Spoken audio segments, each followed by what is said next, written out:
საქართველოს დამოუკიდებლობის ისტორიაში პირველად განხორციელდება ტრამვაის პროექტი.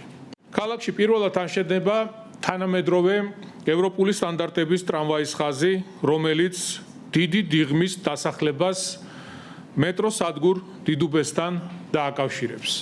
პროექტის მიზანია ტრამვაის ახალი ხაზის საშუალებით დიდი დიღმის დასახლება თბილისის სხვადასხვა უბნებთან უმოკლეს დროში დავაკავშიროთ.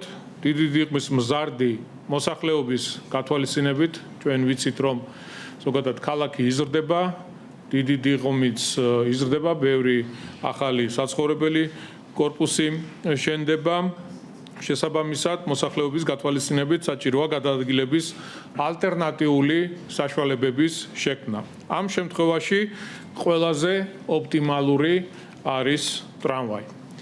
ტრამვაი მისი გაბარიტებიდან გამომდინარე მიწისზედა საზოგადოებრივი ტრანსპორტის სახეობებს შორის ყველაზე მეტად გამტარ უნარიანია. იგი ეკოლოგიურად სუფთა ტრანსპორტია და გრძელვადიან პერსპექტივაში სხვა მიწისზედა საზოგადოებრივი ტრანსპორტების სახეობებს შორის გაცილებით ხარჯ ეფექტურია. იმის გათვალისწინებით, რომ დიდუბის მეტროსადგური არა მხოლოდ დედაქალაქის, არამედ საქალაქთაშორისო სამგზავრო ტრანსპორტისთვისაც საკვანძო სადგურია, დიდი დიღმიდან აღნიშნული კავშირის შექმნა სტრატეგიულად მნიშვნელოვანია.